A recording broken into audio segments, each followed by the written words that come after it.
సామెతలు 12వ అధ్యాయం 7వ వచనం నుంచి. భక్తిహీనులు పాడై లేకపోవుదురు, నీతిమంతులు ఇల్లు నిలచును. ఒక్కొక్కడు ఇక్కడ ఏమనుందంటే the wicked die and disappear అని అంటున్నాడు. అంటే ఉండాల్సిన రీతిగా ఉండకుండా ఉండేవాళ్ళు అని అర్థం. భక్తిహీనులు అంటే ఎవరు? ఒక మనిషి ఏ రీతిగా ఉండాలో వాక్యం చెప్తా ఉంది, అవునా? దేవుడు మన సృష్టికర్త తన ఉద్దేశాన్ని తెలియపరుస్తున్నాడు. తన సృష్టి అయిన మనము ఏ రీతిగా ఉండాలో దేవుడు వాక్యం ద్వారా తెలియపరుస్తూ ఉన్నాడు అన్నమాట. కాబట్టి ఆ వాక్యాన్ని అనుసరించకుండా ఉండే వాళ్ళు భక్తిహీనులు, దుర్మార్గులు, ఈ పేర్లన్నీ కూడా వాళ్ళకి చెందినవి అన్నమాట. ఇక్కడ ఏమంటున్నాడు? ద విక్డ్ డై అని అంటే ఉండాల్సిన రీతిగా ఉండకుండా, అంటే వాక్యాన్ని అనుసరించకుండా ఉండేవాళ్ళు చనిపోయిన తర్వాత అంట ఏమవుతారంట? అండ్ డిసపియర్ అంటే లేకుండా పోతారు అని. అర్థమైందా? ఇప్పుడు యేసుక్రీస్తు వారు చనిపోయిన తర్వాత ఏమయ్యారు? లేకుండా పోయారా? మళ్ళా పునరుద్ధానమై తిరిగి లేచారు. ఇప్పుడు కూడా జీవించే ఉన్నారు. ఇక ఎప్పటికీ జీవించే ఉంటారు అన్నమాట. ఆయన్ని అనుసరించి ఆయన పోలి జీవించే వాళ్ళు కూడా ఆయన వల్లనే తర్వాత చనిపోయిన తర్వాత కూడా మళ్ళా వాళ్ళు పునరుద్ధానమై తిరిగి లేచి నిత్యము యుగయుగాలు తండ్రితో పాటు ఉండే వాళ్ళుగా ఉంటారన్నమాట. వాక్యాన్ని అనుసరించని వాళ్ళు అని. ద విక్డ్ డై, వాళ్ళు చనిపోయిన తర్వాత అండ్ డిసపియర్, ఇంకా లేకుండా పోతారు. అంటే తర్వాత రాజ్యం ఉంటుంది కదా, నూతన ఆకాశం నూతన భూమిలో వాళ్ళు ఉంటారంట, ఉండరంట. ఇంకా అర్థమవుతుందా? ఎవరుండరు? ఉండాల్సిన రీతిగా ఉండని వాళ్ళు భక్తిహీనులు అని అంటే ఉండాల్సిన రీతిగా ఉండని వాళ్ళు. ఉండాల్సిన రీతి ఏంటి అసలు?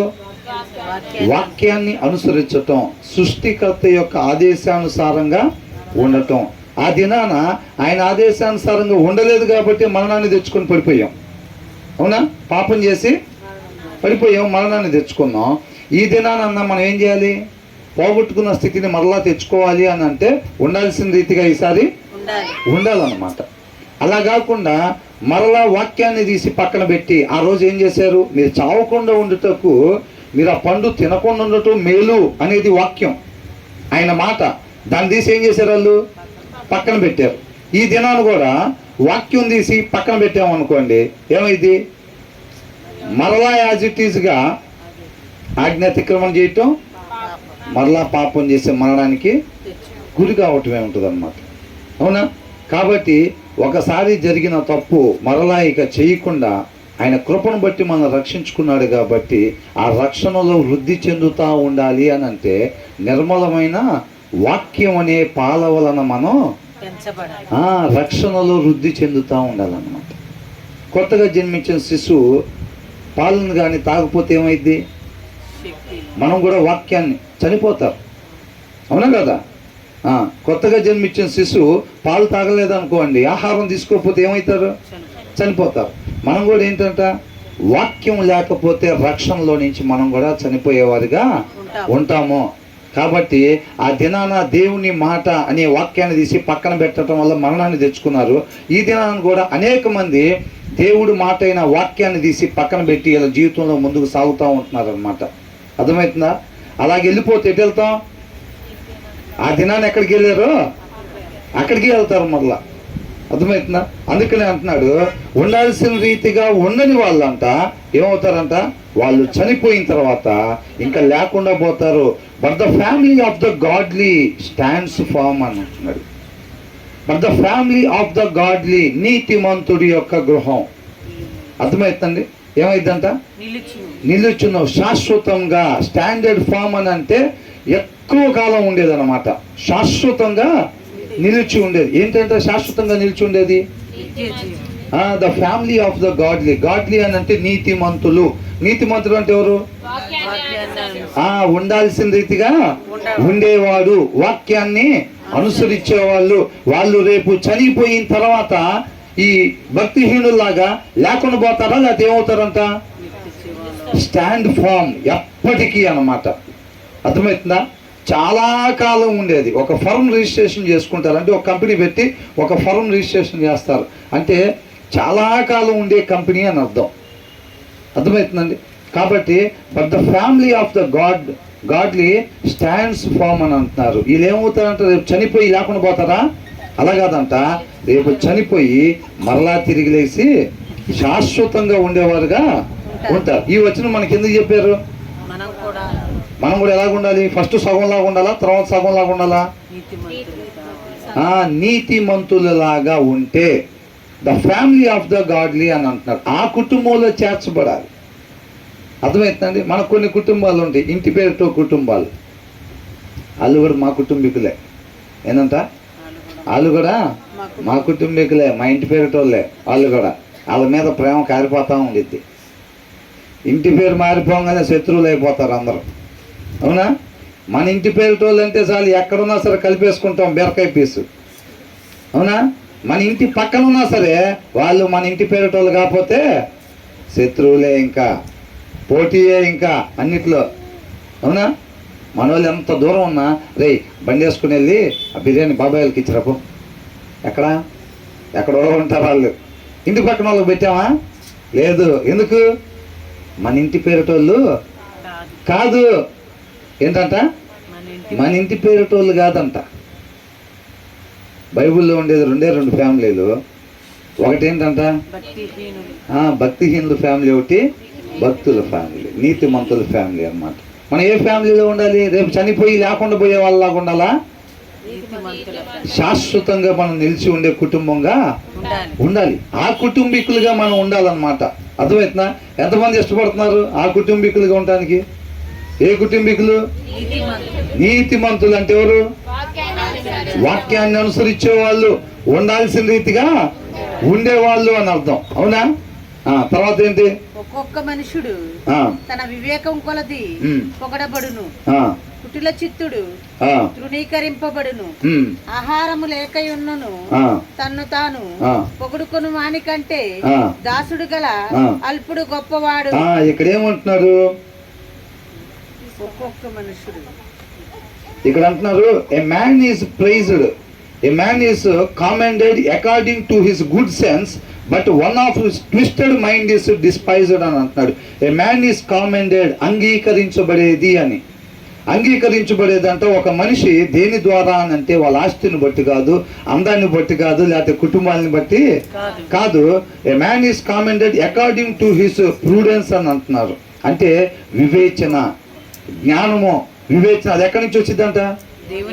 దేవుని వాక్యంలో ఉండే అంతర్భావంలో నుంచి వచ్చింది అన్నమాట. అర్థమవుతుందండి. నీతిమంతుడు ఏది పడితే అది మాట్లాడతాడా? జీవపు ఓటంట. అర్థమైందా? వాళ్ళ నోట్లో నుంచి వచ్చే మాట ఎదుటి వారిలో అంట జీవాన్ని కలిగించిందంట. అవునా? మనం ధ్యానించుకున్నాం ఏమని? ఆ లక్షణాలన్నీ మనకు ఉండాలంటే ఫస్ట్ ఆఫ్ ఆల్ మనం ఎలా ఉండాలి? మనం నీతిమంతులుగా ఉండాలి. అప్పుడు మనం మాట్లాడితే ఎదుటి వారిలో జీవం కలిగేటట్టుగా ఉండేది. మనం నాటబడాల్సిన ప్రదేశంలో నాటబడాలన్నమాట. అవునా? అలా ఉండాలి. కాబట్టి a man is commended according to his good sense, but one of twisted mind. అంటే ట్విస్టెడ్ మైండ్ అని అంటే వార్పుడ్ మైండ్ అని అంటే వంకరగా. అర్థమవుతుందండి. అంటే ఒక ఉండాల్సిన రీతిని చెరిపేసేది అన్నమాట. ఉండకూడని రీతిగా ఉండేది అని అర్థం. వాళ్ళ ఆలోచన ఎలా ఉంటుందంట? వంకరగా. అంటే ట్విస్టెడ్గా, వంకలుగా, మెలికలుగా ఉండిద్ది అనమాట. అంటే ఒక మనిషి ఉండాల్సిన విధానం ఉంటుంది చూసారా, ఆలోచించాల్సిన విధానం ఉంటుంది చూసారా, అది కాకుండా వేరేలాగా ఆలోచించేదాన్ని వంకరగా అని అంటారు. అర్థమవుతుందండి.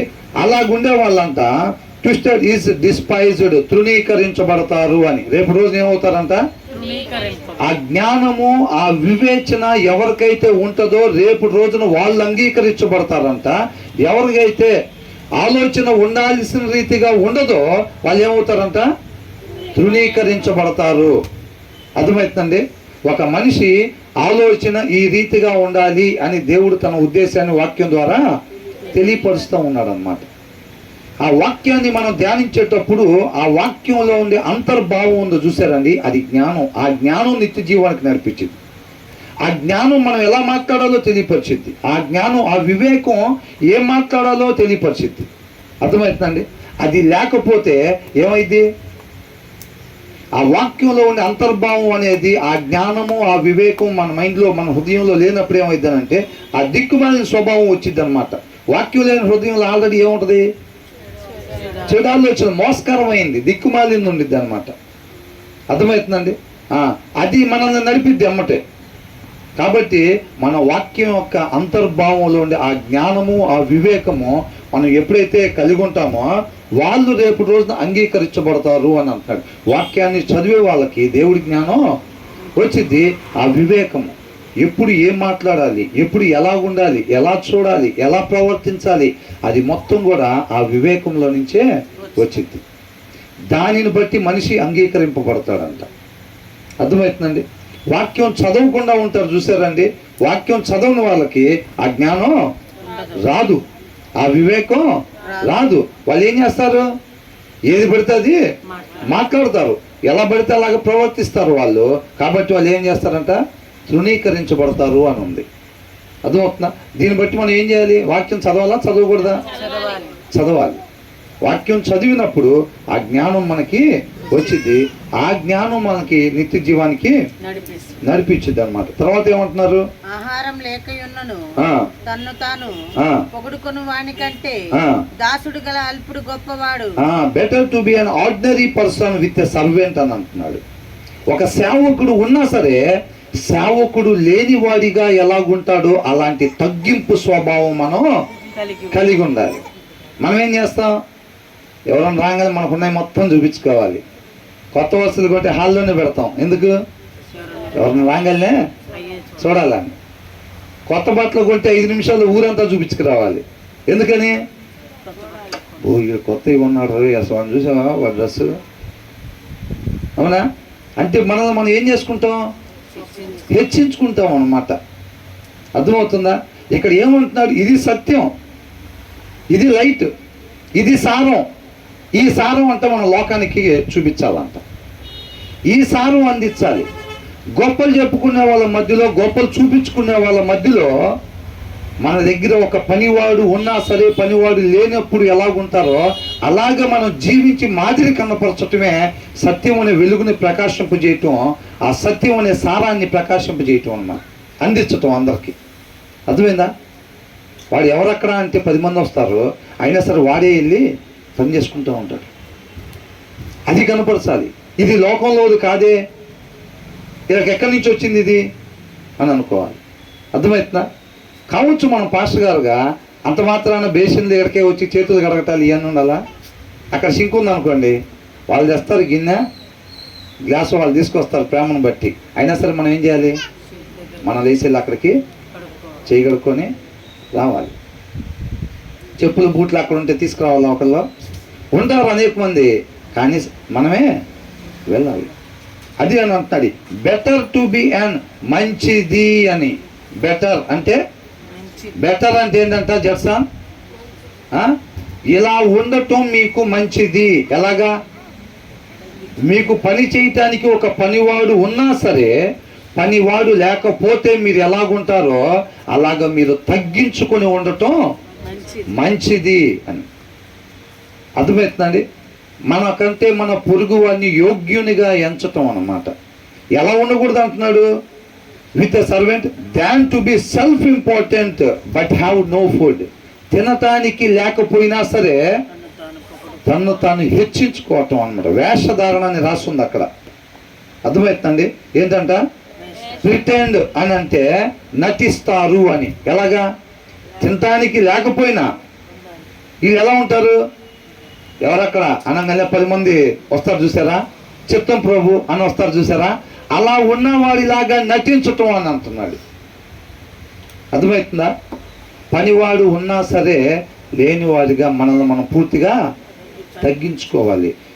తర్వాత ఏమన్నాడు? Than pretend to be somebody and have no food. తినటానికి లేకపోయినా సరే నిన్ను నువ్వు హెచ్చించుకునేవాడిగా, మిగతా వాళ్ళ కన్నా మనల్ని హెచ్చించుకునేవారుగా మనం ఉండకూడదు. ఈ లోకంలో నడిచేది మొత్తం అదే.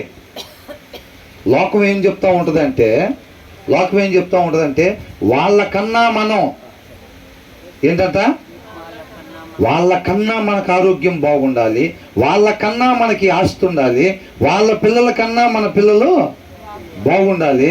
అన్ని బాగులు వాళ్ళకన్నా మనకే ఎక్కువగా ఎక్కువగా ఉండాలి. అదే పోటీ జరుగుతూ ఉంటుంది. ఆమె చీర కొంటే మనం కూడా చీర 4,000 కొంటే కనీసం 4,000 100 నువ్వు 10,000 వద్దు 5,000 వద్దు 4,100. 100 రూపాయలు తగ్గినా నువ్వు కొన్న ఉపయోగం లేదు. నువ్వు 3,900 కొన్నా సరే ఉపయోగం ఉపయోగం లేదు. ఆమె 4,000 కట్టింది. 4,100 చాలు. 5,000 వద్దు 10,000 వద్దు 25,000 వద్దు 4,100. నువ్వు బిర్యానీ పెట్టినా నాకు ఆనందం రాదు. ఆ 100 రూపాయలు ఎక్స్ట్రా తెచ్చావంటే నువ్వు బిర్యానీ పెట్టకపోయినా ఆనందం ఆనందమే. అవునా? చాలామందికి వాటితో కడుపు నిండిద్ది. ఎదుటోళ్ళ ముందు ఎచ్చులు పోతే చాలు. ఇంకా కొత్త చీర కట్టుకొని వెళ్ళి కొత్త డ్రెస్ వేసుకొని వచ్చి ఊరు మొత్తం ఒక రౌండ్ వేసి వచ్చామంటే వాళ్ళ ముందు ఏది పెట్టినా కానీ ఇంకా వాళ్ళకి తినబుద్ధి అవ్వదు. ఎందుకు? వాళ్ళు తినేసారు ఆహారం. యేసుక్రీస్తు వారు ఏమన్నారు? భోజనం ఇదిగు ప్రభు అంటే నేను ఆల్రెడీ భోజనం చేసేసాను అన్నాడు. ఏంటి ఎవరైనా తెచ్చిచ్చారా అంటే తండ్రి చిత్తాన్ని నెరవేర్చడమే నాకు ఆహారం అయ్యి ఉందన్నట్టు. అదే ఇవ్వాలని అడిగితే వద్దు, అరే తిందా బిర్యానీ చేశాడు తిన్నానంటే ఏం తినే పని లేదు, తినేసి ఆల్రెడీ. ఏం తిన్నాడంట? ఊరు మొత్తానికి వెళ్ళి గొప్ప చేసుకొని వచ్చేసాను. నన్ను ఏం చేసుకున్నాడంట? గొప్ప చేసుకున్నాడు. నన్ను నేను హెచ్చించుకున్నా. మీరు పాత బట్టలు వేసుకున్నారు, నేను కొత్త బట్టలు వేసుకున్నా. ఊరు మొత్తం మీ అందరికన్నా నేను ఎక్కువ ప్రత్యేకం ఉన్నవాణ్ణి అని చెప్పి వెళ్ళి తెలియపరుచుకుని వచ్చాడు అన్నమాట. అర్థమవుతుందా? ఎలా ఉంటే మంచిది అంటున్నాడు దేవుడు. దాసుడు గల అల్పుడు గొప్ప నీకు దాసుడు ఉన్నా సరే దాసుడు లేనోడిగా నువ్వు ఎలాగైతే తగ్గించుకుని ఉంటావో అలా ఉండుట నీకు మంచిది. యేసయ్యకి దాసుడు ఉన్నాడా లేదా పని చేయటానికి? ఉన్నాడా లేదా? ఆయనే ఎదుటోళ్ళు కాళ్ళు కడగటానికి ఆ క్లాత్ తీసుకొని ఎందుకు వచ్చాడు? ఎవరక్కడ వచ్చి పేతురు ఒకసారి పేతురు కాళ్ళు కడగండి అంటే కడిగే వాళ్ళు లేరా యేసయ్యకి? ఎంతమంది ఉన్నారు? కానీ ఆయన ఏం చేశాడు? ఆయన దాసుడు ఉన్నా సరే లేనివాడిగా ఉండాలి. తనను తాను తగ్గించుకోవాలన్నమాట. అలా ఉంటే ఏమైంది? మంచిది. మనం రేపు నిత్య జీవంలో నివసిస్తాం అన్నమాట. అది మాదిరిని కనపరచాలి. ఆయన మనకి చెప్పి వెళ్ళటం కాదు, మాదిరిని కనపరిచి వెళ్ళాడు. చూపించినా చేసుకోవటం చేత కాకపోతే మనకి చెప్తే కాదు, చూపించాడు ఆయన మనకి. అవునా? ఎక్కడన్నా సరే వాళ్ళు ఒకవేళ ఎవరన్నా ఒక 4,000 రూపాయలు చీర చూపించారు అనుకో, మన దగ్గర ఏదో ఒక 5,000 ఉందనుకోండి చీర, లేదనుకోండి ఇదిగో 4,000 పెట్టుకున్నాం అసలు అనింది అనుకో, 5,000 ఉన్నా చూపించుకొని ఎంతమంది ఉంటారు? లేకపోతే పర్వాలేదు కానీ బ్రదర్ ఉన్నా అంటే కష్టమే. ఉన్నప్పుడు చూపించకుండా ఉన్నప్పుడు ఇంక ఆటోమేటిక్గా తెస్తాం కదా బ్రదర్, తెచ్చి చూపిస్తాం కదా అంటున్నాడు. అవునా? మనల్ని మనం ఏం చేయాలంట? తగ్గించుకుని ఉండాలన్నమాట. తగ్గించుకుని ఉంటే రేపు హెచ్చింపబడతాం.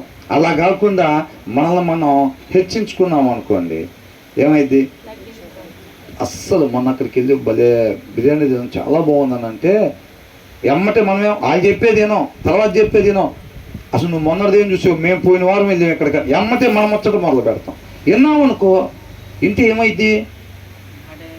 వాళ్ళు ఏదన్నా కొంచెం మనకన్నా పైకి ఉన్నట్టుగా అనుకుంటారేమో అని చెప్పి వాళ్ళు చెప్పటం అవ్వక ముందే ఏమంటాం?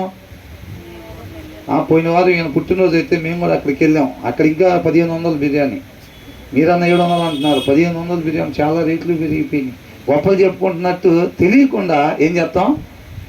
చాలా రేట్లు పెరిగిపోయినాయి అని రేట్ల గురించి మాట్లాడుతున్నట్టుగా మొన్న అక్కడ పోయి ఈయన పుట్టినరోజు అయితే వెళ్ళాములే 1,500 బిర్యానీ, రేట్లు చాలా పెరిగిపోయినాయి అక్క. రేట్ల గురించి కాదు ప్రస్తావన, చెప్పాల్సిన మ్యాటర్ చెప్పేసింది. 1,500 నువ్వేదో మొన్న 700 పెట్టి తినొచ్చామని మాకు చెప్తున్నావు. ఇండైరెక్ట్గా నువ్వు వచ్చి మనం కూడా ఇండైరెక్ట్గా రేట్లు పెరిగినాయి అన్న ఉద్దేశంతో 1,500 తినొచ్చాం, మీకన్నా తక్కువేమీ కాదు, 4 ఆకులు ఎక్కువే. సరే ఉంటానక్క, ఆయన వచ్చే టైం అయింది, భలే ఎత్తుగా ఎత్తేసాం కదా, లేకపోతే మన ముందా ఇవన్నీ అని అనుకుంటాం. అది చేసి వచ్చి ఏడేం చేస్తాం? ప్రార్థన ప్రార్థన ప్రార్థన. వాక్యానికి టైం అయిపోయింది, స్నానం చేసి గవగవా వెళ్ళిపోవాలి. ఎవరిని చూపించాం అక్కడ? సాతాన్ ట్యాగం చూపించుకొని శుభ్రంగా చీకటిని ప్రకాశింపజేసి వచ్చి ఈడకి రాగానే ఏం చెప్తాం? అది అర్థమవుతుందా? నాకు పొద్దున వెళ్తా చిన్న ప్రేయర్ చేసుకుంటా, ఆఫీస్కి వెళ్తా చిన్న ప్రేయర్ చేసుకుంటా, ప్రభు ఈవినింగ్ గ్యాదరింగ్ గురించి అని ప్రార్థన చేసుకొని మధ్యలో ఈ సమయం అంతా ఏమైపోయిందని గుర్తొచ్చింది నాకు. అంటే ఈవినింగ్ గ్యాదరింగ్ ఒకటి బాగా జరిగితే పర్వాలేదా, ఇంక మిగతా ఎట్టపోయినా నాకు అట్లా అనిపించింది. ప్రతి క్షణం గ్యాదరింగే, ప్రతి క్షణం పరిచర్యలో భాగమే. ఆయన కృపను బట్టి మనకిచ్చిన ప్రతి క్షణం కూడా పరిచర్యలో భాగమే. ఆయన ఎక్కడికి నడిపిస్తాడో అక్కడ సత్యం, న్యాయం, యథార్థత, ధర్మం, క్షమించే తత్వం, దయ, ప్రేమ ఇవే ఉండాలి. నువ్వు నాటబడిన ప్రదేశాన్ని బట్టి ఆ సారం నీలో ప్రవహిస్తూ ఉంటుంది. మనలో ఈ రావట్లేదు కుళ్ళు, ఈర్షం, ద్వేషం, కల్మషం, పగ ఇలాంటి సౌండ్ బాక్స్లో చిన్నపడుతున్నాయి అనుకోండి. ఎక్కడ నాటబడ్డామని? వాక్యంలో కాకుండా ఎక్కడ నాటబడినా నాశనమే. ఇంకా ఆ లక్షణాలు మనలో కనపడుతున్నాయి అని అంటే మనం నాటబడాల్సిన ప్రదేశంలో నాటబడి లేము అని అర్థం. మనలో ఆ లక్షణాలు ప్రవహిస్తున్నాయి, ఆ స్వభావం వస్తుంది అని అంటే మనం నాటబడాల్సిన ప్రదేశంలో లేదు. ఆ హృదయంలో వాక్యం అయిపోయింది, ఇక దిక్కుమాలిన స్వభావం ఉంది, మోసపూరితమైంది. ఇక ఆ ఏర్లు ఏం చేస్తున్నాయి? ఆ సారాన్ని లాక్కుంటున్నాయి. ఏర్లు ఏం చేస్తాయండి? ఆ కొమ్మలకి, ఆకులకి వీటిని ఏం చేస్తాయి? ఆ ఏర్లు ఆ భూమిలో ఉండే సారాన్ని లాగి కొమ్మలకి, ఆకులకి, ఫలాలకి పంపిస్తూ ఉంటాయి అన్నమాట. ఏర్లు పని అది. అర్థమవుతుందా? ఆ వాక్యంలో ఎప్పుడైతే మన హృదయంలో ఎప్పుడైతే వాక్యం అయిపోయిద్దో, వాక్యం లేదో, ఇక ఏం చేసిద్ది? ఆ దిక్కుమాలిన స్వభావాన్ని లాక్కొచ్చి ఇంప్లిమెంట్ చేస్తూ ఉంటుంది బాడీ. మన శరీరం ఇక దాన్ని అనుసరిస్తూ ఉండిద్ది అనమాట. అర్థమవుతుందా? ఎటు వెళ్ళిపోతాం అప్పుడు? వెళ్ళకూడని వైపు మనం వెళ్ళిపోతూ ఉంటాం. ప్రతి వచనంలో ఇలా ఉండొద్దు, మీరు ఇలాగా ఉండండి అని అంటున్నాడు అనమాట. సర్వెంట్ ఉన్నా సరే లేనివాడిగా తగ్గించుకొని ఉండటం మీకు మంచిది అంటున్నాడు. Than to be self important but have no food. తినటానికి లేకపోయినా సరే గొప్పలు చెప్పుకునేవాడిగా, మనల్ని మనం గొప్ప చేసుకునేవాడిగా ఉండకూడదు, తగ్గించుకుని ఉండాలి అన్నాడు. చెప్తే చెప్పుకొని కాక తర్వాత తెలిసిద్దిగా. ఆ దగ్గర 5,000 రూపాయలు చీర ఉందని ఎవరో ఒకరు చెప్తారు. అప్పుడేమని, అవునా నేను 4,000 రూపాయలు చీర ఉంటే పెద్ద గొప్పగా పోయి ఆమెకు చెప్పినప్పుడు ఆమె నోట్ల నుంచి ఏం మాట్లాడలేదే. 5,000 దగ్గర ఉందా? నిజంగా ఉందా అంటే నిజంగా ఆమె దగ్గర ఉంది. అది లోకంలోది కాదే, ఆ ప్రవర్తన లోకంలోది కాదే. అది ఎలా జయించింది ఆ శరీరాన్ని? అక్కడ పడాలన్నమాట. అవునా? అది క్రీస్తుని కనపరిచేవారుగా తను తాను. ఆ రోజు నేను హెచ్చించుకుంటుంటే ఆ ముందు అయినా ఏమాత్రం మాట్లాడలేదే ఆమె రోజు శుక్రవారం ఆదివారం వెళ్ళేది అక్కడి నుంచి వచ్చి ఉంటుంది ఆమెకి. ఇది అవునా? అది అనిపించుకోవాలి. అవునా కదా? అదే నేను వెళ్ళే దగ్గరికి వాళ్ళు కూడా తీసుకొని వచ్చి టక్కన పాల్గొట్టి ఇట్లాగంటారు చూసారా? వాళ్ళైతే నేను 4,000 అనగానే ఉన్నా లేకపోయినా 6,000 ఉంది, మమ్మల్ని ఇంటికాడ పెట్టి వచ్చి అంటారు. ఏం ఉండదు. లేకపోయినా వాళ్ళు ఏమంటారు? 6,000 చీర ఉంది, మమ్మల్ని ఇంటికాడ పెట్టి వచ్చి ఈసారి వచ్చినప్పుడు చూపిస్తాలే అంటారు. ఇక చూపించేది ఉండదు, ఉంటే కదా చూపించడానికి. అది వాళ్ళు జనరల్గానే చూస్తూ ఉంటారు లోకంలో. అలాంటి మాటలన్నీ ఒకళ్ళు 6,000 అంటాం, ఒకళ్ళు 8,000 అంటాం, ఒకళ్ళు 8,000 అంటాం, ఒకళ్ళు 10,000 అంటాం. అది లోకంలో చూస్తూనే ఉంటారు. సరే, కానీ ఉన్నా సరే చెప్పకుండా తాను తగ్గించుకొని ఉండేది లోకంలో లేనిది మనం కనపరచాల్సింది అనమాట. తర్వాత ఏమంటున్నాడు? నీతిమంతుడు తన పశువుల ప్రాణమును. ఫస్ట్ దాంట్లో ఏమో నేర్చుకున్నాం మనం? 7వ వచనంలో ఏం నేర్చుకున్నాం? భక్తిహీనులు పాడై ఉండాల్సిన రీతిగా ఉండని వాళ్ళు, వాక్యాన్ని అనుసరించిన వాళ్ళంతా రేపు మరణించి ఇక కనపడకుండా పోతారంట. కీర్తనలో కూడా ఉంది కదా, వాళ్ళు ఏమవుతారంట? గడ్డిలాగి అమ్మటే మొలిసిపోతారు, ఆస్తులు సంపాదించుకుంటారంట, ఎట్టుంటారంట. తర్వాత నువ్వు ఆ దారిని పోయి చూస్తే వాళ్ళు కనపడరంట. అవునా? అట్లా అంటున్నాడు. కాబట్టి వాక్యానుసారంగా లేకపోతే అంటే రేపు చనిపోయిన తర్వాత కనపడకుండా పోతారు. కాబట్టి ఫ్యామిలీ ఆఫ్ ద గాడ్లీ, నీతిమంతుడు కుటుంబంలో కానీ మనం చేర్చబడితే మనం ఎలా ఉంటామంట?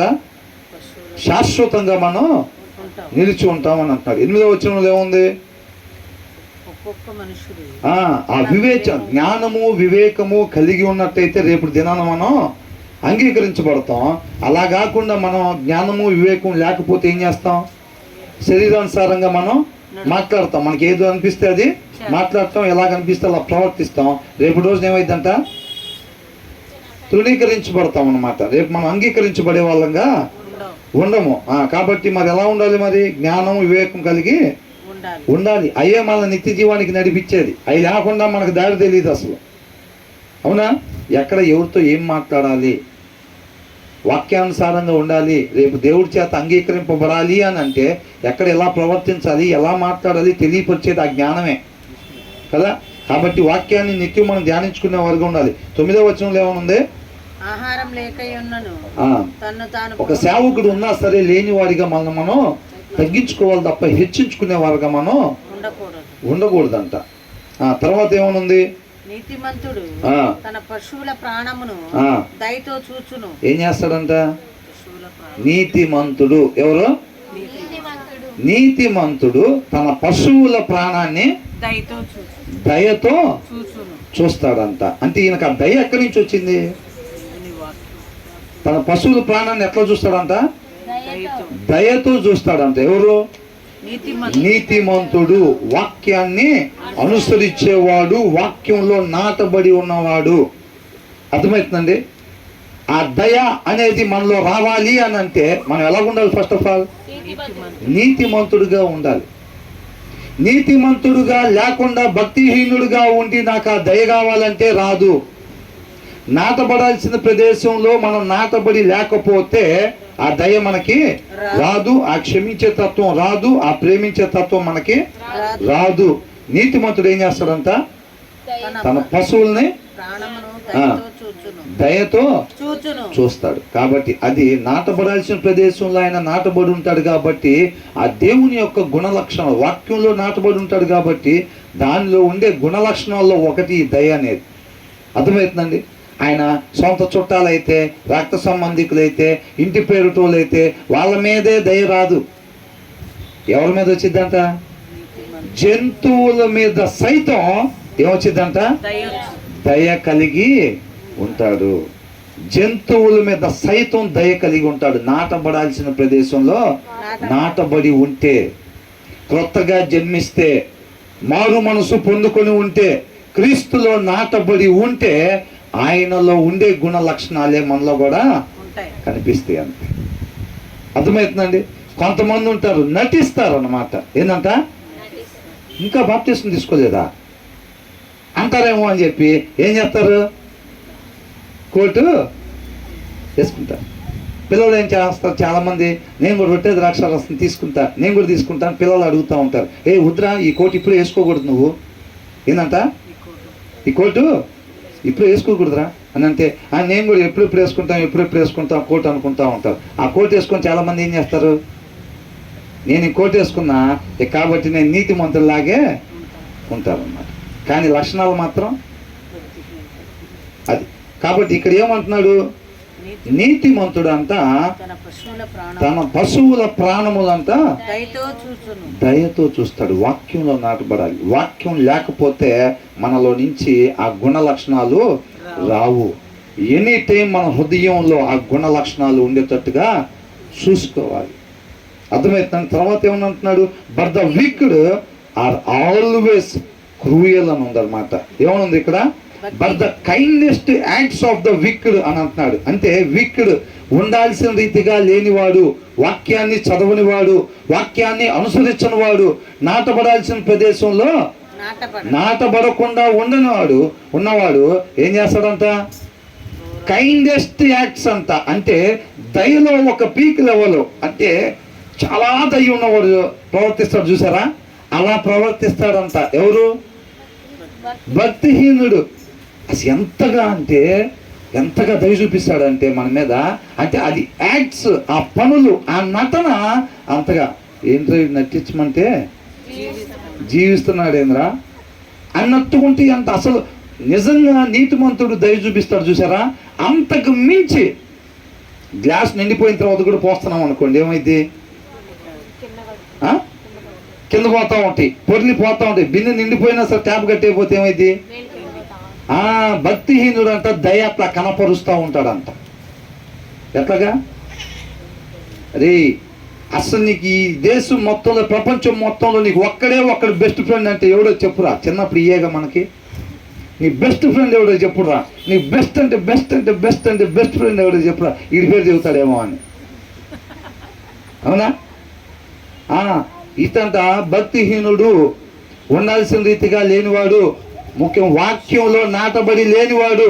వాక్యంలో నాటబడి లేనివాడు ఏం చేస్తాడంట? అస్సలు దయ, విపరీతమైన దయ చూపిస్తాడంట. దాని వెనకాల ఏముంటుందంటే క్రూరత్వం ఉండిద్దంట. ఇక్కడ రాస్తుంది చూడండి, but the kindest acts of the wicked are cruel అని రాస్తుంది. లోపల ఏముంటుంది? క్రూరత్వం ఉంటుంది. మన నాశనం చేసే స్వభావం దాగుండిద్ది. పైకి ఎలా ఉంటాడు? మంచిగా. లాస్ట్ డేట్ ఇవాళ సాయంత్రం అని అంటే వాళ్ళు చెప్పడం. ఎప్పుడు చెబుతాడు? రేపు పొద్దున్న చెప్తాడు. అరే నీకు చెప్పడానికే వచ్చారా? అక్కడి నుంచి నీకు చెప్పడానికే వచ్చారా? ఇవి పోతాడు. పొంగల్ ఏమైంది? డేట్ అయిపోయి ఉండదు. నాకు అసలు ఎవడు చెప్పలేదు, వీడొక్కడే వచ్చి చెప్పాడు. కానీ డేట్ అయిపోయింది, అడుగు కూడా తెలియదు పాపం. అవునా? ఎవరు చెప్పలా, వీడొక్కడే మేలు కోరుకుని వచ్చి చెప్పాడు. కానీ ఏమైందంట? డేట్ అయిపోయింది. సరే డేట్ అయిపోయింది, పోయింది, ఎట్లాగో పోయిందిలా. కానీ నా మేలు కోరుకున్నాడు ఎవరు చెప్పలేదు. ఎంతమంది నా చుట్టుపక్కల. వీడొక్కడే ఆ కాలనీ నుంచి వచ్చి చెప్పాడు. వాడికి ఎప్పుడు తెలుసు? ఎంతకి డేట్ అవ్వకముందే తెలుసు. ఆ కైండెస్ట్ యాక్ట్స్ బాగా దయ ఉన్నట్టుగా షోయింగ్ అన్నమాట. అర్థమవుతుందండి? కాబట్టి నాటబడాల్సిన ప్రదేశంలో నాటబడకపోతే ఏం చేస్తారంట? బాగా దయగలిగిన వాళ్ళలాగా యాక్టింగ్ చేస్తారన్నమాట. దాని వెనకాల క్రూరత్వం దాగి ఉంది. అలా ఉంటుంది అన్నమాట. కాబట్టి ఈ దయగలవాడు ఏం చేస్తాడు? మనుషుల మీదే కాదు, పశువుల ప్రాణాల మీద సైతం ఏం చేస్తాడంట? దయతో చూపిస్తాడు. ఎందుకని? ఈయనకి ఎక్కడి నుంచి వచ్చింది అసలు? అది నాటబడాల్సిన ప్రదేశంలో ఉన్న గుణ లక్షణాలు ఆ భూమిలో నుంచి, ఆ సారంలో నుంచి ఆ వ్యక్తిలోకి వస్తున్నాయి. ఇందాక బ్రదర్ అన్నారు, ఏమన్నారు ఒక మాట? నన్ను ముడితే నీ కనుగుడ్డును ముట్టినట్టే అని చెప్పి నువ్వు మాట ఇచ్చావు కాబట్టి అని అన్నారు. మనం ఎలాగ ఉంటే నన్ను ముడితే నీ కనుగుడ్డును ముట్టినట్టు? నీతిమంతులుగా ఉంటే మాత్రమే. నువ్వు నేను నీతిమంతులుగా లేకపోతే మనల్ని ముట్టుకుంటుంటే దేవుడు ఏం చేస్తాడు? చూస్తూ ఉంటాడు. అయిపోయినట్టే. అవునా? మనం మోసం చేసుకొని దేవుడు నాకు తోడుకున్నాడు కదా అని చెప్పి మనం అనుకుంటే ఏమైపోయింది? అయిపోయిందా లేదా? అయిపోయింది. ఆయనగా తెలుసుకోవాలి. ఆయన నిజంగా నాకు తోడుగా ఉన్నాడు. దావీదు చూసారా? 11వ కీర్తన ఎలా చెప్తున్నాడు? నేనెందుకు పారిపోవాలంటున్నాడు. దావీదుకున్న కాన్ఫిడెంట్ ఏంటి? ఆయన నన్ను చూస్తున్నాడు. నన్ను ముడితే ఆయన కనుగుడ్డును ముట్టినట్టే. నాకు తెలుసు ఆయన నాకు తోడుగా ఉంటాడు. నేను అనుభవిస్తున్నది ఆ ఫీల్, దేవుడు తోడుగా ఉన్న ఫీల్ దావీదుకి స్పష్టంగా తెలుసు అన్నమాట. దుష్టులు బాణాలు ఎక్కుపెట్టున్నారు, ఏమీ కాదు నాకు. ఎందుకని? దేవుడు తోడుగా. మనం చెప్పగలుగుతాం అట్లా? మనం చెప్పగలుగుతామా? నీతిమంతులమే ఏమైనా తేడా పడితే ఎందుకు వచ్చినా కూడా ముందు మనం కూడా పారిపోతే బెస్ట్. ఏమంటా? ముందు మనం కూడా ఎందుకైనా మంచిది, పారిపోతే బెస్ట్ ముందే అని అనుకుంటారు. అర్థమవుతుందా? అంటే వీళ్ళకుందా నమ్మకం? వీళ్ళకే తెలియదు మనం అసలు దేవుడు మనకు తోడుకుంటాడంటారా? మనకు తోడుకుంటాడంటావా? ప్రార్థనకి వెళ్తున్నాం కరెక్టే, మనం ప్రార్థన చేస్తే దేవుడు ఆలకిస్తాడంటావా అని అనుకుంటాం. డౌట్ కొంతమందికి, దేవుడు మనం తోడుకున్నారా లేదా? ఇంతకీ చీకట్లో బొమ్మంటే దేవుడు తోడుకున్నాడంటావా? ఇంతకీ ఏదంట? అయ్యా పొరపాట్లు లేకుండా ఉన్నాడని మనం అనుకుంటే మాత్రం అయిపోయినట్టే. వాకిట్లోనే ఉంటాడు. ఎవరు? సత్క్రియ చేయకపోతే ఎక్కడ ఉంటాడంట? వాకిట్లో, పక్క లైన్లో కూడా కాదంట, గుమ్మం కాదు ఉంటాడంట కాసుకొని. ఒక్క జంప్ చేస్తే పీక మీద పడేటట్టుగా. అవునా? పులి ఎక్కడ పడి తోక పట్టుకునేద్దా? వేటాడదు. అప్పుడు పేకే పట్టుకునేది. వాడు కూడా రెడీగా ఉంటాడు. ఏం ప్రాబ్లం లేదు, నా దేవుడు తోడుకున్నాడు అని వెళ్తే పేక పట్టుకుంటాడు గ్యారెంటీగా. కాబట్టి క్లారిటీ చక్కగా ఆ సహవాసం బలం ఉండాలి ఎప్పుడైనా, అవునా కదా? కాబట్టి అంటే దీంట్లో మనం ఎలాగ ఉండాలి? నీతిమంతుడు షోయింగ్ చేసే వాళ్ళలాగా మనం ఉండకూడదు. ఉండకూడదు అనమాట. నటించేవారిగా ఉండకూడదు. ఇక్కడ ఓకే చలామణి అయిపోయింది, రేపు రోజున లైన్లో నిలబడంగానే తేలిపోయింది వ్యవహారం అంతా. జనాన్ని బాగానే మోసం చేసాం, అక్కడ కూర్చున్న ఆయన మోసపోయేవాడు కాదు, ఆయన కాడ మొత్తం ఉంది బుక్ అన్నట్టు. మొత్తం కింద బాగానే షోయింగ్ చేసి వచ్చాం, ఈయన కాడ మొత్తం తెలుసు, ఈయన కాడ షోయింగ్ లేని కుదరు. నా ముందోడు తప్పుకోగానే డైరెక్ట్గా పోయి కాలం మీద పడదాం అనుకుంటారు. ఏంటంట, నా ముందోడు తీర్పు అయిపోగానే పక్క తప్పుకోగానే ఏం చేస్తాడంట, డైరెక్ట్గా పోయి కాలం మీద పడదామని అనుకుంటాడు. అయిపోయిందా పని? అయిపోదు. తర్వాత ఏమంటారు? తన భూమిని సేద్యపరుచుకుని వానికి ఆహారం సమృద్ధిగా కలుగును. ఏమైందంట? తన భూమిని a hard worker has plenty of food. చాలా మంది ఏం చేస్తారు? సోమరులు వాక్యం చదువుకుంటారు, ప్రార్థన చేసుకుంటారు, పనికి పోకుండా ఇంటికాడ ఉంటారు చక్కగా. వాక్యం అది నాకు చెప్తుంది. వాక్యం అలా ఉండమని చెప్తుందా? అలా చెప్పట్లేదు. వాక్యం ఎప్పుడు ఏం చెప్తుంది? కష్టపడాలి. ఇతరుల కొరకు మన చేతులు కష్టపడాలి. వీళ్ళు కొంతమంది వాళ్ళ కోసమే వాళ్ళు కష్టపడరు. అర్థమవుతుందా? వివాహం చేసుకుంటారు, భార్య పనికి పోవటమే కానీ భర్త ఇంటికాడే ఉంటాడు. ఏంటంట, భార్య పనికి పోయితే భర్త పిల్లలు మాత్రం ఇంటికాడే ఉంటారు. వాక్యం సపోర్ట్ చేయదు అట్టంటే వాళ్ళకి. వాక్యం అని అంటుంది కష్టపడి పని చేసుకోవాలన్నట్టున్నా. సోమరులాగా ఉండొద్దు. A hard worker has plenty of food. ఆయన తినడానికి ఏమాత్రం కొదువా లేదు. But a person who chases fantasies has no sense అని అంటున్నాడు. ఫ్యాంటసీస్, కొంతమంది ఏం చేస్తారు, స్కెచ్లు గీస్తూ ఉంటారు పనికి పోకుండా. ఒక్క డీల్ చేస్తే సెటిల్ అయిపోవాలి లైఫ్లో అంట. ఏంటంట, పొద్దున పోయి సాయంత్రం దాకా పని ఒకటి చేస్తాడు ప్రతి నెల. ఏదో ఒక డీల్ చేసామని అంటే అమ్మడికి కారు వేసుకొని రావాలి, బెంచ్ కారు వేసుకొని. అట్లాంటిది కొట్టాలి, ఏదైనా కొడితే కొడతారు, పెట్టికి మేకలు కొడతారు తర్వాత చిన్నగా. ఏంటంట, చిన్నగా ఇంకెవరిని చూసే వాళ్ళు ఉన్నారా అంటే ఎవరు లేరా అనగానే ఇక సుత్త కూడా తీసుకొని మేకలు కొట్టే కార్యక్రమం అయింది. అర్థమైందా? అలాంటి స్కెచ్లు మనకొద్దు. మనం కష్టపడాలి, ఫలితం. ఈజీ మనీ వద్దు. ఈజీ మనీకి ఈ రోజులో చాలామంది ప్రయత్నాలు చేస్తూ ఉంటారు. అర్థమవుతుందా? షార్ట్కట్లో కోటీశ్వరులు అయిపోవాలి, అమ్మటే షార్ట్కట్లో కోటీశ్వరులు అయిపోవాలి. అట్లా వద్దు అన్నాడు. ఏ హార్డ్ వర్కర్, కష్టపడేవాడు కంటే has plenty of food. But a person who chases fantasies, భ్రమల్లో బతుకుతారు, ఊహాలోకం. అర్థమవుతుందండి? ఏదో అప్పు చేసేసి తీసుకుపోయి వ్యాపారం పెడతారు ఎక్కడో, మొత్తం మటాష్ అయిపోయింది. అవునా? మొత్తం మటాష్ అయిపోయి ఏమైంది? ఇక దాన్ని కట్టుకోవటానికి వాడు వస్తే ఫోన్ ఎత్తాడు, ఈడొస్తే ఇంట్లో ఉన్నాడు అసలు. ఎందుకంటే వీళ్ళు అప్పుల వాళ్ళు వస్తారేమో అని చెప్పి షార్ట్కట్లు మనీ రావాలి, డబ్బులు రావాలి. ఊహల్లో భ్రమల్లో బతుకుతూ ఉంటారు. పని చేయరాళ్ళు, పని చేయకుండా ఏం చేస్తూ ఉంటారు? భ్రమలో చూస్తూ ఉన్నాను రా, ఏదో ఒకరోజు ఒక డీల్ కొట్టి అందరికన్నా పెద్దోడిని అయిపోతా అని భ్రమల్లో బతుకుతూ ఉంటారు చాలామంది. అట్లా ఉండొద్దు అని అంటున్నాడు. అర్థమైందా? వాళ్ళు ఎవరంట? జ్ఞానం లేని వాళ్ళు. ల్యాక్స్ సెన్స్ అని అంటున్నాడు, ల్యాక్స్ జడ్జిమెంట్ అని అంటున్నాడు, అవాయిడ్ ఆఫ్ అండర్స్టాండింగ్ అని అంటున్నాడు. అంటే జ్ఞానం లేదు, వాళ్ళకి వివేకం లేదంట. అర్థమవుతుందా? ఎవరంటే అలా ఉండేది? భ్రమల్లో బతికే వాళ్ళు, ఊహాలోకంలో బతుకుతారు చూసారా, వాళ్ళంతా జ్ఞానం లేని వాళ్ళు, వివేకం లేని వాళ్ళు. అలా ఉండొద్దు, కష్టపడి పని చేయాలి అని అంటుంది వాక్యం. అర్థమవుతుందండి? మంచి నేలను పడే విత్తనాలు లాగానే మంచి నేలనే పడుతున్నాయి ఆ విత్తనాలు. ఎంతమంది ఉన్నారు అట్లా సిద్ధపడగలిగి? ఒక్కొక్క వచనం ఒక్కొక్క విత్తనం లాంటిది. విత్తనాల్లో ప్రాబ్లం లేదు, మనం చక్కగా వాక్యంలోనే చూసుకుంటున్నాం. నేల ఎలాగ ఉంది? నేల అంటే ఏంటి?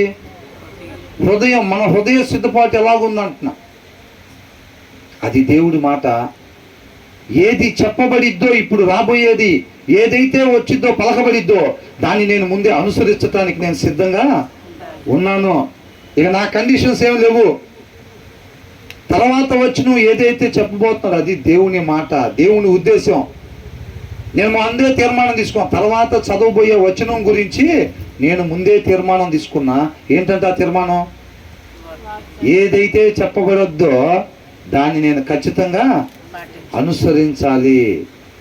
ఏం చెప్పబడిద్దో నాకు తెలియదు, కానీ అది ఏదైతే చెప్పబడిద్దో దాన్ని నేను అనుసరించాలి. అంతే, ఆ సిద్ధపాటు ఉండాలన్నమాట. ఆ తర్వాత ఏమంటున్నారు? భక్తిహీనులు ఆ, చెడ్డవారికి ఆ, దోపుడు సొమ్మును ఆ. ఆపేక్షించుదురు. ఏం చేస్తారన్న? భక్తిహీనులు అంటే ఎవరిల్లు? చెడ్డవారు. ఒక వ్యక్తి ఉండాల్సిన రీతిగా ఉండనోళ్ళు. ఉండాల్సిన రీతి అంటే ఏంటి? వాక్యాన్ని అనుసరించటం. వాక్యాన్ని చదవనోళ్ళు, వాక్యాన్ని అనుసరించకుండా ఉండేవాళ్ళు అని భక్తిహీనులు అని అంటే. ద విక్డ్ అని ఉంది, థీవ్స్ అని ఉంది. అర్థమవుతుందండి? విక్డ్ అని అంటే ఉండాల్సిన రీతిగా ఉండని వాళ్ళంతా. వాళ్ళు ఏం అపేక్షిస్తారంట? దోపుడు సొమ్మును ఆపేక్షించుదురు. వాళ్ళు ఏమి ఇష్టపడతారంట? ఎదుటివాడు దోసుకుని వచ్చిన దాన్ని అంట వీళ్ళు ఇష్టపడతా ఉంటారంట. వీళ్ళు కష్టపడకుండా, అవునా? కష్టపడకుండా ఏం చేస్తారు? వాడు దోసుకుని వచ్చిన దాన్ని చూసి ఆశపడతా ఉంటారు. ముగ్గురు దొంగలుగా ఉంటారు. ముగ్గురు దొంగతనం చేసుకొచ్చి పంచుకుంటేనంటే వీడు తీసుకున్న దాంట్లో తృప్తి లేక వాళ్ళిద్దరికి వచ్చిన దాన్ని చూసి ఈర్షపడతా ఉంటారంట. అది ఎక్కడుందో తృప్తి? దేవునిలో మాత్రమే తృప్తి ఉంది. చూసారా? భక్తిహీనులు దొంగతనం చేసుకొచ్చారు, 1 కోటి రూపాయలు తెచ్చుకున్నారు, తలా ఒక 33 లక్షలు తీసుకున్నా సరే వీడికి వచ్చిన 33 లక్షలను బట్టి వీడికి సంతోషం లేదు. ఆ పక్కనోడికి 33 లక్షలు వచ్చినాయి ఆడికి. అవునా? అట్లా ఉంటుందంట. భక్తిహీనుడి స్వభావం అలా ఉండిద్ది అనమాట. అంటే ఆ ఈర్ష్య, ఆ కుళ్ళుబోత్తనం అది ఎక్కడి నుంచి వచ్చింది? అది ఎక్కడి నుంచి వచ్చింది? నాటబడాల్సిన ప్రదేశంలో వాళ్ళు నాటబడలేదు కాబట్టి వాళ్ళలో ప్రవహించే గుణలక్షణాలు ఏమున్నాయి? ఇయే ఈర్షపడటం, కుళ్ళుకోవటం, ద్వేషించటం, ఈయన అయ్యే ఉన్నాయి. కాబట్టి వాళ్ళు చక్కటి పేరుతోటి పిలుస్తున్నారు, వాళ్ళని పేరు పెట్టి పిలుస్తున్నారు. ఏంటంటే వాళ్ళ పేరు భక్తిహీనులు. ఒకవేళ మనలో అవి ప్రవహిస్తుంటే మనలో కూడా కుళ్ళు, ఈర్ష, కల్మషం ఇట్లాంటివి మనకి నడుస్తున్నాయి అనుకోండి, మనలో కూడా మనం ఎవరంట? భక్తిహీనులమే. మనం ఒప్పుకున్నా ఒప్పుకోకపోయినా సరే. అర్థమవుతుందండి? అన్ని ప్రదేశాల్లో మనం వ్యతిరేకంగా ఉన్నామని కాదండి. దేవుడి కృపను బట్టి చాలా విషయాల్లో మనం వాక్యానుసారంగా ఉంటాము.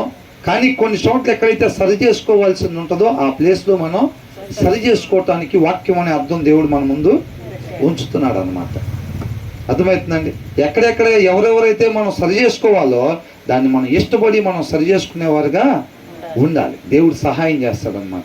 యోషువాకి ఏం చెప్పాడు? అసలు మేము చిన్న పట్టణం మీదకి వెళ్ళి ఎందుకు ఓడిపోయాం ప్రభా? ఆ జనాలు అడిగితే నేనేం చెప్పాలని చెప్పి మొహం నేలకి పెట్టి ప్రార్థన చేస్తే దేవుడు ఏమన్నాడు? అక్కడికి పోయి నువ్వు చెప్పు, నేను సరి చేసుకుంటాను అన్నాడు. సరి చేసుకోవటానికి యోషువ ఇష్టపడ్డాడు కాబట్టి దేవుడు పలానా దగ్గర మిస్టేక్ జరిగిందని చెప్పి సహాయం చేశాడు. మనం సరి చేసుకోవటానికి ఇష్టపడితే దేవుడు సహాయం చేస్తాడు. అలా కాకుండా శుక్రవారం ప్రార్థన చూసుకుందాం, శుక్రవారం స్నాక్స్ తీసుకుందాం, వెళ్ళిపోయి మిగతా సీరియల్ చూసుకుందాం అని అంటే నువ్వు శుక్రవారం చేసే ఏ ప్రార్థన కూడా దేవుడు ఆలకించడు. అర్థమవుతుందండి? ఆ దినానికి అది వాక్యానికి విరుద్ధంగా ఉన్నప్పుడు విడిచిపెట్టుకోవటానికి ఇష్టపడితే నీ ప్రార్థన ఖచ్చితంగా సిలువ మీద 2వ దొంగ ప్రార్థన విన్నట్టుగా దేవుడు వినటానికి ఇష్టపడతా ఉన్నాడు అనమాట. అవునా? దావీదు ఏం చేశాడు? నేను పాపం చేశానని ఒప్పుకున్నాడు. ఇక మళ్ళీ తర్వాత ఇప్పుడు పాపం చేసి దీని వరకు తుడిసేసుకొని మళ్ళీ కంటిన్యూ చేసుకుందాం అనుకున్నాడా? ఇక ఎప్పుడు నేను ఆ స్థితిలోకి వెళ్ళకూడదు అని నిజమైన పశ్చాత్తాపం తన హృదయంలో పొందుకొని విడిచిపెట్టడానికి ఇష్టపడి ఆయన పాదాల మీద పడ్డాడు. అంతే. దేవుడు ఏం చేశాడు? అంగీకరించాడు. అవునా? సహాయం చేశాడు. చక్కగా మంచులాగా తెల్లగా ఉండేటట్టుగా మళ్ళీ తయారు చేసుకున్నాడు దావీదు. అవునా కదా? తన వృద్ధాప్యం అందు కూడా తన హృదయం అంటే దేవుడికి అంగీకారంగా ఉంది అని రాయబడింది అన్నమాట బైబిల్లో. మనం విడిచిపెట్టడానికి, సరి చేసుకోవటానికి దేవుడు ఏదైతే తన ఉద్దేశాన్ని తెలియపరుస్తున్నాడో తన వాక్యం ద్వారా సరి చేసుకోవటానికి ఇష్టపడితే ఆ దినాన దావీదుని దగ్గరికి తీసుకున్నట్టుగానే యోషువను మరలా దగ్గరికి తీసుకున్న అదే ప్లేస్లో విజయాన్ని ఇచ్చాడా లేదా? ఇచ్చాడు. మనకు కూడా ఖచ్చితంగా మన ఆత్మీయ జీవితంలో విజయాన్ని దయచేస్తాడు. అది కేవలం వినటానికి, అది కేవలం చదువుకోవటానికి మాత్రమే, కానీ అనుసరించడానికి పనికిరాదని అనుకున్నాడు అనుకోండి, ఏమైంది? ఆ దినాన్ని ఏం జరిగిందో ఆయన దేవుడు ఆయన అట్టగే మాట్లాడతాడు. పండు తినద్దు అంటాడు ఆయన, కానీ మనం తినాలి అనుకుంటే ఏమైంది? ఇవాళ కూడా అట్లాగే అంటే వాక్యంలో అంతే ఉంటుందండి, అట్ట కాకుండా దొంగతనాలు చేయమని ఉంటుందా? ఉండదు కదా. వాక్యంలో అంతే ఉంటుంది. శుక్రవారం ఆదివారం వింటూ ఉండాలి మనం క్రైస్తవులం కాబట్టి. మనకు నచ్చినట్టుగా మనం చేసుకోవాలి. యాజ్ ఇట్ ఈజ్గా ఆదాము వల్లగా బయటికి నిత్య జీవంలో నుంచి బయటికి నెట్టిపడాలి. అంతేనా? వాళ్ళు ఏం చేశారు? ఏదైనా తోటలో నుంచి బయటికి నెట్టేయబడ్డారు అన్నమాట. వాక్యంలో అలాగే ఉంటుందండి. అన్నీ చేస్తామే, అన్నీ చేయకపోతే అలాగలాగానే నెడతారు నిత్య జీవంలో నుంచి బయటికి. ఆ తర్వాత ఏమనుంది ఇక్కడ? నీతిమంతుల వేరు ఆ చిగురించును. నీతిమంతులు అంటే ఎవరు? వాక్యాన్ని అనుసరించే వాళ్ళు, ఉండాల్సిన రీతిగా ఉండేవాళ్ళు. నీతిమంతుల వేరు ఏమైందంట? చిగురించును. చిగురించటం అంటే జీవం పోసుకుంటుంది అని అర్థం. అర్థమవుతుందండి? ఏం చేసిద్దంట? జీవాన్ని ఏదైతే మనకేం కావాలి? జీవం కావాలి మనకి. నీతిమంతులు ఏం చేస్తారంట? జీవాన్ని పొందుకుంటూ ఉంటారనమాట. ఆయనలో నాటబడి ఉంటాడు కాబట్టి నీతిమంతుడు. ఆయన గుణలక్షణాలు ఈయనలో ప్రవహిస్తూ ఉంటాయి. చక్కగా ఆ వాక్యాన్ని అనుసరిస్తూ ఉండేటప్పుడు ఒక్కొక్క చిగురుటాకు వచ్చి జీవాన్ని పోసుకుంటాం అనమాట. అంతేనా కదా? తర్వాత ఏమంటున్నాడు? పెదవుల వలన దోషము అపాయకరమైన ఈ 2 వచనాలు ధ్యానించుకొని ముగించేద్దాం ఇంకా. The wicked are trapped by their own words అని అంటున్నాడు. విక్డ్ అంటే ఎవరు? భక్తిహీనులు. వాక్యాన్ని చదవని వారు, వాక్యాన్ని అనుసరించని వాళ్ళు. వాటి వాక్యాన్ని చదవపోయినప్పుడు వాళ్ళ దగ్గర ఏముండదు? జ్ఞానం ఉండదు. వాళ్ళ దగ్గర ఏముండదు? వివేకం ఉండదు. అవునా? ఏముండదు వాళ్ళ దగ్గర?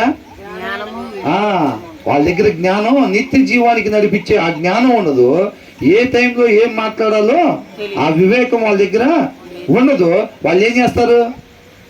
ఏది పెడుతుంది మాట్లాడతారు. మాట్లాడంగానే వాళ్ళ దగ్గరికి ఏమొచ్చిందంట? వాళ్ళు పట్టబడతారంట, వాళ్ళలో చిక్కుకుంటారనమాట. అర్థమవుతుందండి? The wicked are trapped by their own words. వాళ్ళ సొంత మాటల వలన వాళ్ళు ఏమవుతారంట? పట్టబడతారు. వాళ్ళు మాట్లాడాల్సిన మాటలు వాళ్ళు మాట్లాడలేరు. వాళ్ళు ఎందుకని? వాళ్ళ దగ్గర వివేకం లేదు, ఆ జ్ఞానం లేదు. జ్ఞానం కలిగినోడు మాటలు జీవాన్ని ఇస్తాయి అన్నమాట. వీళ్ళు మాట్లాడే మాటల ద్వారా వీళ్ళు ఏమవుతారంట? పట్టబడతారన్నమాట. అర్థమవుతుందండి? కాబట్టి హృదయంలో వాక్యం లేకపోతే మనం మాట్లాడే ప్రతి మాట నష్టాన్నే తీసుకొచ్చింది అన్నమాట. తర్వాత ఏమంటున్నాడు? But the godly escape such trouble అని అంటాడు. గాడ్లీ అని అంటే నీతిమంతులు. అర్థమవుతుందండి? నీతిమంతులు ఏం చేస్తారు? వాక్యాన్ని చదువుతారు. ఏం చేస్తారు? వాక్యాన్ని చదువుతారు, వాక్యాన్ని అనుసరిస్తారు. వాళ్ళు చదివినప్పుడు వాళ్ళకి ఏమొచ్చింది? ఆ జ్ఞానము, ఆ వివేకము వచ్చింది. కాబట్టి వాళ్ళు ఏది పడితే అది మాట్లాడరు. కాబట్టి అలాంటి సమస్యల్లో నుంచి వాళ్ళు తప్పించుకుంటారు.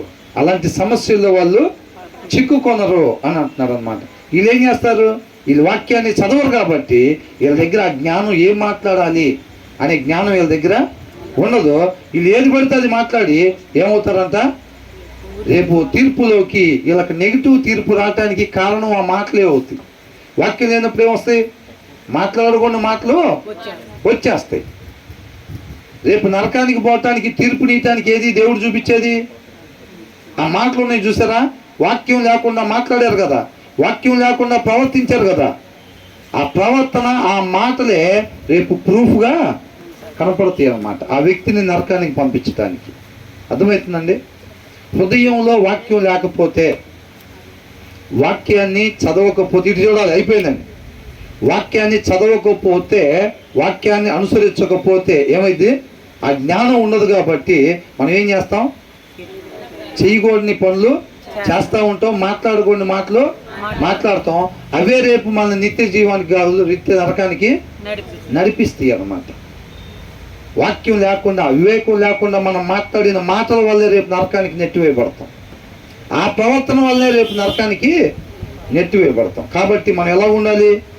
భక్తిహీనుల్లాగా ఉండకూడదు. The wicked are trapped by their own words అని అంటాడు. మనం విక్డ్ లాగా ఉండకూడదు, దుర్మార్గుల్లాగా ఉండకూడదు, భక్తిహీనుల్లాగా ఉండకూడదు. మనం నీతిమంతుల్లాగా మాత్రమే ఉండాలి. వాక్యాన్ని చదివి వాక్యాన్ని అనుసరించే వారిగా మాత్రమే మనం ఉండాలి. మాట్లాడాల్సిన మాటలు మాత్రమే మనం మాట్లాడేవారుగా ఉండాలి. ప్రవర్తించాల్సిన రీతిగా మాత్రమే మనం ప్రవర్తించేవారుగా ఉండాలి. అలా ఉండాలంటే ఏం చేయాలి? వాక్యాన్ని చదవాలి, వాక్యాన్ని అనుసరించాలి. అప్పుడు వాక్యం చదువుతాం కాబట్టి ఆ జ్ఞానం ఆ వివేకం మన నిత్య జీవానికి నడిపించింది అనమాట. ఆ తర్వాత నీతిమంతుడు ఆపదను తప్పించుకొనును. ఆ వైజ్ వర్డ్స్ అంట బ్రింగ్స్ మెనీ బెనిఫిట్స్ అని అంటాడు. వైజ్ వర్డ్స్ జ్ఞానం కలిగిన మాటలు ఏంటంట? వాక్యాన్ని చదివినప్పుడు ఆ జ్ఞానాన్ని, దైవ జ్ఞానాన్ని పొందుకుంటాం చూసారా? ఆ జ్ఞానం కలిగిన మాటల వలన అంట మనం అనేక మేలులు పొందుకుంటాం అనమాట.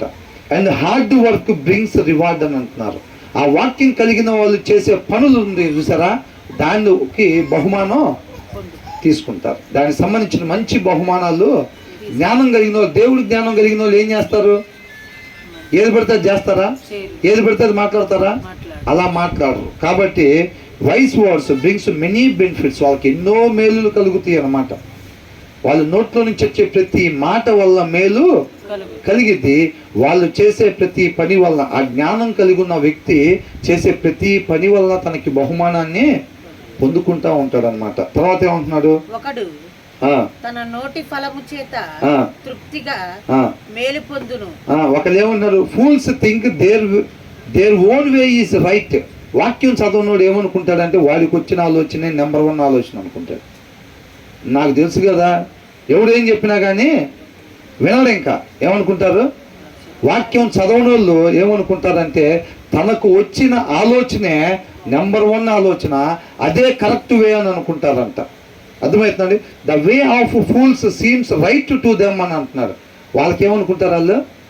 వాళ్ళకి అనిపించిందే, వాళ్ళకి అనిపించిందే కరెక్ట్ మార్గం అని అనుకుంటారంట. ఎవరు వాళ్ళు? వాళ్ళకి పేరు పెట్టబడింది ఏంటంట? భక్తిహీనులు, ఫూల్స్ అని రాస్తుంది. అర్థమవుతుందండి? మనకు కూడా ఒకవేళ కనిపిస్తుంది అనుకోండి, ఎవరు చెప్పినా ఏం వినకుండా నష్టపోవటం, పద్దాకలా అవమానపడుతుంది చేస్తున్నాం అనుకోండి, మనం ఏం ప్రాబ్లం?